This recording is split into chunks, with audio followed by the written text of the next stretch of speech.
Praise the Lord. தேவனுக்கு மகிமை உண்டாவதாக.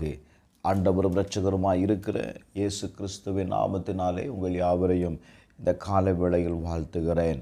இந்த நாளுக்கான தேவனுடைய வார்த்தை நீதிமொழிகள் 18வது அதிகாரம் 21வது வசனம். மரணமும் ஜீவனும் நாவின் அதிகாரத்தில் இருக்கும், அதில் பிரியப்படுகிறவர்கள் அதன் கனியை புசிப்பார்கள். அநேக நேரத்தில் நாம் பேசுகிற வார்த்தையில் நாம் என்ன செய்கிறதில்ல, கவனம் செலுத்துகிறதில்ல. கவனம் செலுத்தாததுனால தான் சத்ருவானவன் அந்த வார்த்தையை அவன் கையில் எடுத்து அந்த வார்த்தையின்படியே நம்முடைய வாழ்க்கையில் சில பாதிப்புகளை, சில பிரச்சனைகளை நாம் சந்திக்க நேரிடுகிறது. வேதத்தில் நீங்கள் வாசித்தீங்க அப்படின்னா, நீதிமொழிகள் 10வது அதிகாரம் 19வது வசனத்தில், சொற்களின் மிகுதியில் பாவம் இல்லாமல் போகாது, தன் உதடுகளை அடக்குகிறவனோ புத்திமான் என்று எழுதப்பட்டிருக்கிறது. அப்போ அதிகமாய் நாம் பேசும் பொழுது என்ன உண்டாகிறது? பாவம் உண்டாகிறது. நீதிமொழிகள் 15வது அதிகாரம் 1-4 வசனங்களை நாம் வாசிக்கும்போது, மெதுவான பிரதியுத்தரம் உக்கிரத்தை மாற்றும், கடும் சொற்களோ கோபத்தை எழுப்பும் என்று எழுதப்பட்டிருக்கிறது.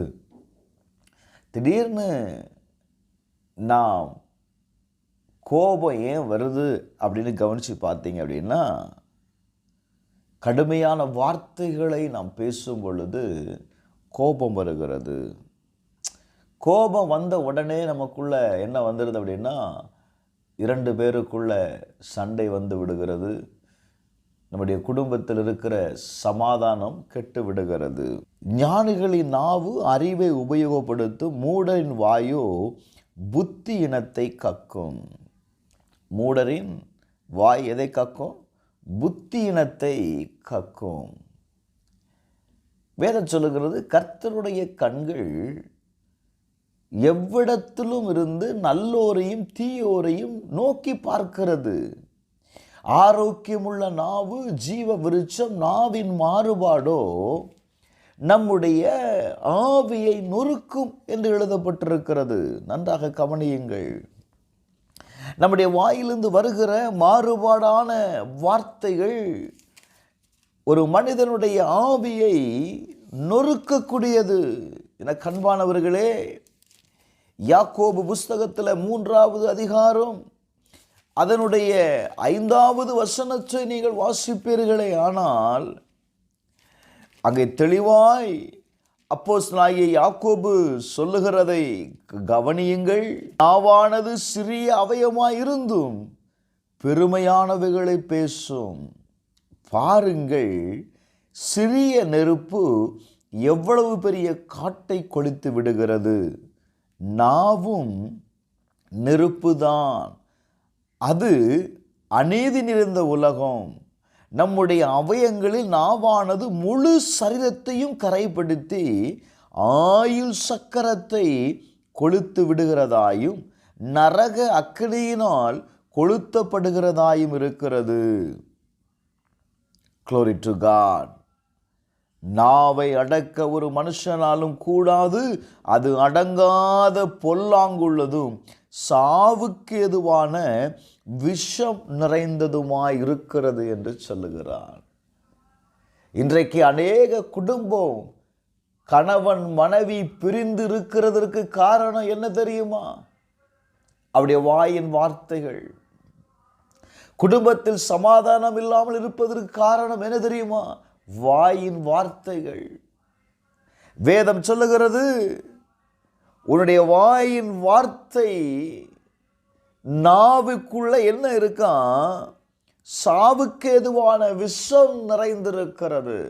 சில நேரத்தில் நாம் மற்றவர்களை பேசுகிற வார்த்தை அவர்களை என்ன செய்யும் அப்படின்னா, அவர் சொல்லுவாங்க பார்த்தீங்களா, நீ ஒரு அடி அடிச்சிருந்தா கூட பரவாயில்ல, ஆனால் நீ சொன்ன வார்த்தை என்ன செய்திருச்சு? அப்படியே கொன்று போட்டுருச்சு. என்னை ஒரு பெரிய பாதிப்புக்குள்ள கொண்டு வந்துடுச்சு. எங்க வார்த்தை சொல்லுகிறது, நம்மளுடைய ஆயுள் சக்கரத்தையே அது கொளுத்து விடுமா. ரொம்ப கவனம். நாம் என்ன பேசுகிறோம், என்ன காரியத்தை பேசுகிறோம் என்கிறதுல நீங்க கவனம் உடையவராக இருக்கணும். இன்னைக்கு நிறைய பேருடைய வாழ்க்கை இன்றைக்கு கெட்டு போய் இருக்கிறதற்கு காரணம் நம்முடைய வாயின் வார்த்தை. பேசுகிறதுல கவனமாக இருங்க, பொறுமையாக இருங்க. உங்கள் வாயின் வார்த்தையினால வருகிற பலனை நீங்கள் அடைவீர்கள் என்று வேதம் சொல்லுகிறது. அப்போ வாயினில் எதை வைக்கணும் அப்படின்னா, தேவ வார்த்தையை வைங்க, தேவ வார்த்தையை பேசுங்க. இந்த வார்த்தையினால் வருகிற பலனை நீங்கள் காண்பீர்கள். செபிப்போமா? எங்கள் பிதாவே, எங்கள் வாயின் வார்த்தைகளை ஆண்டவரே நாங்கள் கவனமாய் பேச, கவனமாய் இருக்க எங்களுக்கு உதவி செய்யும்.